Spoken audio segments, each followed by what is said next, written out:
Let's go across now live to our exclusive guest, Mr. Hussain Haqqani, the Director for South and Central Asia at the Hudson Institute. He's also been the Pakistan ambassador to the United States from 2008 to 2011, an academic and political analyst of affairs in South Asia, especially Pakistan. Mr. Haqqani, so the countdown beginning for Imran Khan's most crucial match. Is his exit now inevitable, or are we still going to see some surprise being sprung in Pakistan's volatile politics? The match ended quite a while ago. He's just run off with the wickets and the bails, and you guys are still referring to him as somebody who's still on the pitch and talking about this as a match. Look, Pakistan has a written constitution. The written constitution explicitly says that the Prime Minister, once he faces a vote of no confidence, cannot dissolve Parliament. He did that. The Supreme Court intervened and said, this is what the constitution says, you can't do it. Now turning around and says we don't accept the Supreme Court, etc., is just like crying after the match. The match is over.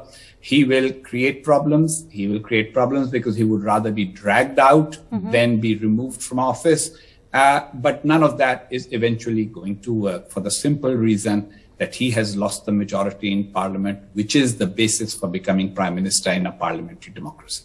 Has he also lost the support of the army, crucially? And we saw in an interview he gave to PTV just a short while ago, he again stressed his role as upholding Islam and fighting against Islamophobia. So also reaching out... So one gentleman, one gentleman who wanted to uphold Islam, as you know, today finally got awarded a punishment for 31 years in prison. Look, Pakistan went through a phase in which people could invoke Islam and forget about the constitution and the law. There is at least an effort going on right now to try and bring Pakistan back on the rails. And very frankly, a lot of people in Pakistan would like Pakistan to be run according to the constitution. As far as the military is concerned, the military is saying that it wants to support the constitution. And so far, there is no evidence that they have played any overt role in the political machinations. Those things need to be acknowledged. Interestingly, of course, Imran Khan's ministers today said after that cabinet meeting that they want a judicial commission, and in fact cited the whole memo gate where where you were really the center of that controversy about that US memo, so-called memo, which is written by you. Of course, later on, the commission said they had no actual evidence of this. But this whole memo gate now with this long shadows of this foreign hand. We've seen this foreign hand often emerging whenever someone is toppled in democracies.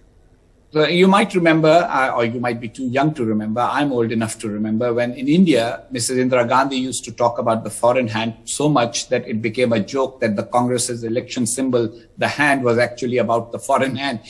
Basically, Pakistan's economy is failing under Imran Khan. He has been an absolute disaster. He was a cricket player who should have stuck to his own field. He came into politics, and there he has changed his stance on a number of things, the liberal one day and Islamist the next.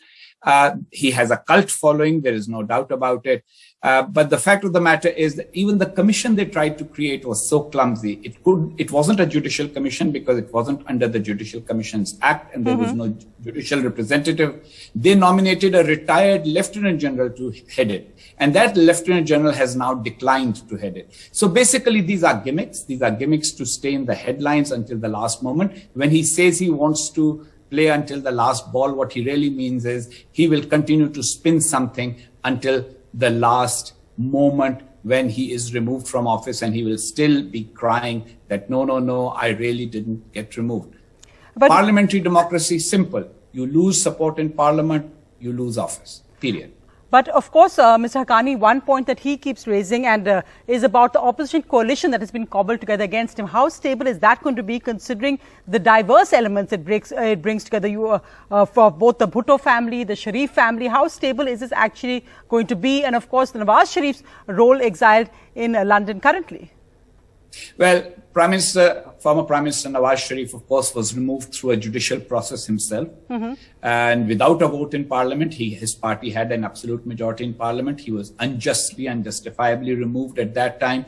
But he accepted the judicial decision. He went to prison. So he has really redeemed himself that way, and he will definitely be a major influence. How stable will a coalition be? Look, Imran Khan's government was a coalition government in which his party was the single biggest party, but there were three small parties, and it is the defection of those small parties that resulted in the fall of his government. So coalition governments are never completely stable.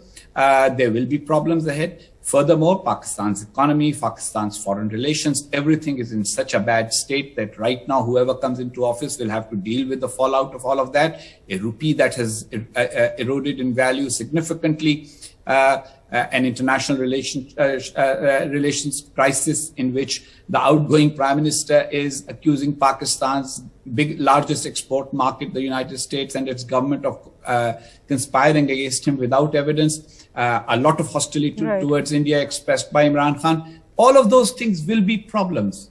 But let us be honest, they will be problems about which people will at least try to find solutions. Imran Khan's problem was he always stated the problems and in the end always said the solution to all problems is me. In his last speech, he used the word me or I 126 times. So a person like that going is something a lot of people will find relief in.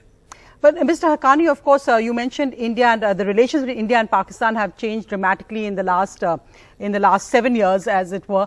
And of course, for the situation in Afghanistan and the Taliban government taking over. So it's a very volatile situation for India, looking at both what's currently happening in Pakistan and Afghanistan. And in India, the view was always that Imran Khan was the army's puppet. Will that be different with this, with the coalition government, which will be weak in numbers? Do you think perhaps that early elections is the best way out? Let the people eventually there will be elections. I don't know whether they will be in 3 months, 6 months, 8 months, 9 months, or a year. Pakistan will need elections. And I think the opposition parties agreed on the fact. And Mr. Nawaz Sharif has been very firm that there should be an election. So has Mr. Bilawal Bhutto Zardari of the Pakistan People's Party and Maulana Fazlur Rahman of the JUI. So there will be an election. There will be, and that will be the solution to Pakistan's domestic crisis. As far as relations with other countries are concerned, look, unfortunately, Pakistan has had a rather fixed paradigm about foreign relations. I am not too sure that that will change under a new government. But if it does, it will be a positive thing. Pakistan needs good relations with India. It needs positive relations with China. It also needs to have a good relationship with the United States, and it needs to focus on building its economy instead of pretending to be a great power. How can Pakistan throw off the tag it has of a failed state? And especially, you mentioned also that Pakistan caught judgment on Hafiz Saeed. For India and, of course, other countries, the United States also, when it talks about terror emanating from Pakistan, is that will this court judgment actually be carried out in any meaningful way on the ground, or will it be, again, some kind of house arrest, complete whitewash? I have no idea how it will be implemented. I'm not physically there. In the past, unfortunately, such decisions have been announced and not fully implemented, which has always come to harm Pakistan. I personally believe that it would be in Pakistan's interest to carry out the sentence. It will be in Pakistan's interest to do everything that it has promised the international community. And it will be in Pakistan's interest to put all this episode of jihadi extremism behind, move forward into the 21st century like a 21st century nation. Let us hope that that happens. And if it doesn't, well, people like myself have had a long history of criticizing it. We will continue to critique it moving forward.